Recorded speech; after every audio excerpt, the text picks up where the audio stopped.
3 ఏళ్ళ అమ్మాయి పైన రేప్ చేస్తారా? Are you human being? నీ మైండ్ అంత ఖరాబ్ అయినాక నీ మైండ్ ఎట్ట బాగు చేస్తామండి నేను అడుగుతున్నా. ఒక మనిషి యొక్క మైండ్ ఇంత ఖరాబ్ అయిపోతే, వాడు ఉన్మాది మార్గ తయారైపోతే, ఈ ఉన్మాదులతో సమాజానికి ఎవరికి రక్షణ? మీ పిల్లలకు రక్షణ? లేదంటే మీ ఇంట్లో మీ మిస్సెస్ రక్షణ ఉంటుందా? ఆడబిడ్డ బయట వస్తుందా? ఎక్కడికి పోతున్నాం? ఇవి కంట్రోల్ చేయాల్సిన మెకానిజం రాజకీయ నాయకులు ఇష్టానుసారంగా సపోర్ట్ చేయడమా? అంటే ఏమనుకుంటున్నారు? ఏం చేసినా జరిగిపోతుంది అనుకుంటే ఎట్లా అవుతుందండి? నాకేం కోపంతోనూ తీవ్రవాదుల పైన పోరాడానా? కోపంతో ఫ్యాక్షన్ రాజకీయాల పైన పోరాడానా? నా కోపంతో లేకపోతే కమ్యూనల్ వైలెన్స్ పైన పోరాడానా? రౌడీల పైన పోరాడానా? ఆ రోజు వాళ్ళు సెపరేట్. రాజకీయ ముసుగులో ఉండే కమ్యూనల్ ఎలిమెంట్స్ని కూడా హ్యాండిల్ చేశాం. తీవ్రవాదులు కూడా కొంతమంది సపోర్ట్ చేస్తే వాళ్ళని ఐసోలేట్ చేసి ఎడ్యుకేట్ చేసి ఫైట్ చేశాం. ఒకసారి ఆ సమస్య వచ్చిన తర్వాత అది కూడా కొంత ఐడియాలజికల్ అంటే కాదు, మీకు సాధ్యం కాదని నేను ఆ రోజు చెప్పాను. ఇది సాధ్యం కాదని చెప్పాను నేను. ఇది రాజకీయ, ఆర్థిక, సామాజిక సమస్య. దీన్ని మీరు ఒకేదానికి ఇది తుపాకీతో మేము మొత్తం మార్చేస్తామంటే కుదరదని నా థీరీ. నేను ఫస్ట్ నుంచి అది చెప్తున్నా. రౌడీజం చేస్తే ఏమవుతుంది తెలుసా? మీ ఊర్లలో ప్రజలందరూ గుర్తుపెట్టుకోవాల్సిన అవసరం ఉంది ఈ విషయంలో. ఒక ఊరిలో ఒక మంచివాడు ఉంటాడు. మంచివాడు ఊరంతా సపోర్ట్ చేస్తారు. ఒకడు రేప్ చేసో, మర్డర్ చేసో, లేదంటే ఇంకొక తప్పుడు పని చేసి జైలుకి పోయి వస్తాడు. వాడు బస్తీ మీద సవాలంటాడు. పెద్ద మనిషి సరెండర్ అయిపోతాడు. నాకెందుకు వచ్చింది వాడితోని? ఊరంతా సరెండర్ అయిపోతారు. ఇదేనా పద్ధతి? అంటే ఎక్కడికి తీసుకుపోతాం ఈ సమాజాన్ని? ఎవడికి న్యాయం జరుగుతుంది?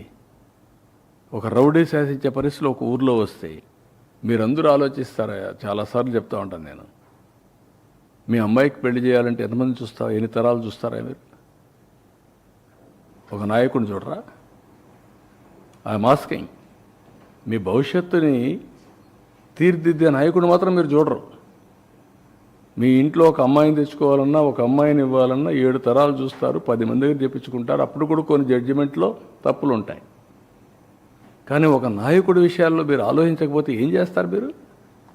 ఎట్లా న్యాయం జరుగుతుంది రాష్ట్రానికి? ఎవరన్నా రాశారనుకో, దానికి ఒక కలర్. వీళ్ళంతా సమాజానికి వ్యతిరేకం. నేను అడుగుతున్న, పోయిన గవర్నమెంట్లో అరాచకాలు జరిగాయా లేదా? జరిగిన దానికి యాక్షన్ తీసుకోకుండా వదిలేస్తారా? అంటే నేను రాజకీయాల్లో ఉన్నాను కాబట్టి నా ఇష్ట ప్రకారం శాసిస్తాను, నేను చెప్పింది మీరు నమ్మాలంటే, నేను ఏం చేసినా అదే చట్టం అంటే హౌ ఇట్ ఈస్ పాసిబుల్? తప్పు అంటున్నాను. అది మీరన్నా మారాలి, లేకపోతే మీరు మార్చాలి రాష్ట్రానికి. లేకుంటే రక్షణ ఏముందండి ఈ స్టేట్కి? ఏ స్టేట్లోనే ఇలాంటివి ఉన్నాయా? ఉండవు. వితండ బాధలు వద్దు. మీరు మారండి. మారితే సమాజం మిమ్మల్ని యాక్సెప్ట్ చేస్తే అప్పుడు చూద్దాం. కానీ మీరు అలాంటి తప్పుడు పనులు చేసి నేను సమాజాన్ని అతలాకుతలం చేస్తాను, ఇష్ట ప్రకారం మాట్లాడతా అంటే కరెక్ట్ కాదు సార్. ప్రతి ఇంటికి టీడీపీ మేనిఫెస్టో అనేటువంటి ఒక కార్యక్రమానికి శ్రీకారం చుట్టాము. టీడీపీ గ్రామ నాయకులందరినీ కూడా ఎక్కడికక్కడ నిలదీయండి. మీ అందరికీ కూడా వైసీపీ అండదండలు అందిస్తుంది. నేను ఏమంటానంటే, నిలదీస్తే ఏ ఊరు నిలదీయాలి? ప్రజలు అడిగితే సమాధానం చెప్పడం సిద్ధంగా ఉన్నాం. వైఎస్ఆర్ కాంగ్రెస్ అడిగితే మనం తాట తీస్తా. Be clear, no question. నీకేం సంబంధం ఇక్కడ? రాజకీయం చేస్తే వదిలిపెట్టను. అదే ప్రజలు అడిగితే నేను సమాధానం చెప్తా, కన్విన్స్ చేస్తా, అన్యాయం జరిగితే కరెక్ట్ చేస్తా. అది ప్రజలకు, వీళ్ళకి కాదు. సరే, ఈ రౌడీ బ్యాచ్లు, గంజాయి బ్యాచ్లకి, బెట్టింగ్ బ్యాచ్లకి పరామర్శలు చేస్తూ లా అండ్ ఆర్డర్ వైలేషన్ అవుతుంది సార్. పూర్తిగా ప్రాణాలు పోతున్న పరిస్థితి ఉంది. ప్రాణాలు పోవడమే కాదు, ఇంకా భయంకరమైన పరిస్థితులు వస్తాయి. ఇలాంటి వాళ్ళు కానీ రోడ్డు మీదకి వస్తే ఇంకా భయంకరమైన పరిస్థితులు, ప్రమాదకరమైన పరిస్థితులు వస్తాయి. ప్రజలందరూ ఆలోచించుకోవాలి. నిన్న ఏంటండి, నిన్న 1 ఇయర్ ముందు చనిపోయాడు. 1 ఇయర్కి ముందు చనిపోయిన వాడిని పరామర్శించాలని ఎవరు ప్రభుత్వం? నువ్వే కేటగిరీ గవర్నమెంట్. అప్పుడు రిజల్ట్స్ వచ్చాయి. నేను ప్రమాణ స్వీకారం చేసి 12వ తారీఖున, నా గవర్నమెంట్ ఫామ్ చేసి 12వ తారీఖు తర్వాత. ఎప్పుడు చనిపోయాడు? నువ్వు ఉన్నప్పుడే. అంటే కనీసం అలాంటిది 1 ఇయర్ తర్వాత పోయి నువ్వు దాన్ని ఒక ఇష్యూ చేయాలంటే నీ వెహికల్స్ కొట్టి ఒకడు చనిపోతే పరామర్శించరా మీరు? ఒకరు ఫస్ట్, ఇంకొకరు నెక్స్ట్. కనీసం పరామర్శించారా? చూడరా వాళ్ళని? మనిషి ప్రాణానికి విలువ లేదా? బెట్టింగ్ ప్రాణానికి ఉన్నటువంటి విలువ మీరు చంపిన వాళ్ళకి లేదా? వాళ్ళ ప్రాణం కాదా? వాళ్ళ మనుషులు కాదా? ఏ విధంగా అర్థం చేసుకోవాలి? నేను ఎప్పుడూ హుందాగా ఉంటాను. హుందాగా ఉంటామని రౌడీలు కూడా ప్రోత్సహించారనుకో, నేను అసమర్థుడు అవుతా.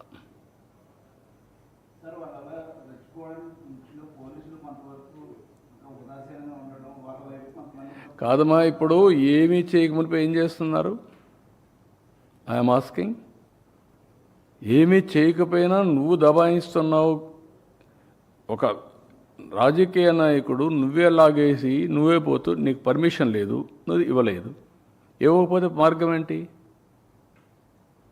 నీకు ఇచ్చింది 10 వెహికల్స్ ఎన్నో ఇచ్చారు, 4 5 ఇచ్చారు కాన్వాయ్. 3 వెహికల్స్ 100 మంది వరకు నువ్వు అడిగి పోవచ్చు అన్నారు. వెళ్ళొచ్చు కదా? అంత మునిపే కొన్ని సంఘటనలు జరిగాయి కదా. కాబట్టి ఇది నేనేమంటానంటే, ఒక పద్ధతి లేకుండా చట్టాన్ని ఉల్లంఘించే వాళ్ళని ఏమనాలి?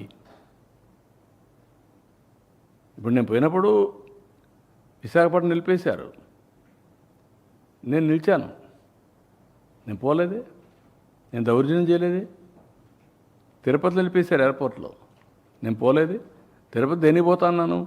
చిత్తూరులో నామినేషన్ వేయడానికి మీరు అబ్జెక్ట్ చేస్తే నేను పోతానంటే పోనలేదు. నిన్ను ఎక్కడ ఆపేవా? సంవత్సరం నుంచి ఆపలా కదా. కానీ నువ్వు ఎక్కడ పోతే గొడవ చేస్తే ఎట్లా? అంటే నువ్వు గొడవ చేసి ఈ ప్రభుత్వం పనికిరాని ప్రభుత్వాన్ని ఎస్టాబ్లిష్ చేస్తావా? అంటే నువ్వు ఒక మార్గాన్ని చూపిస్తున్నావు అందరికి రౌడీజం చేయమని. మళ్ళా మాట్లాడితే పాలిటిక్స్.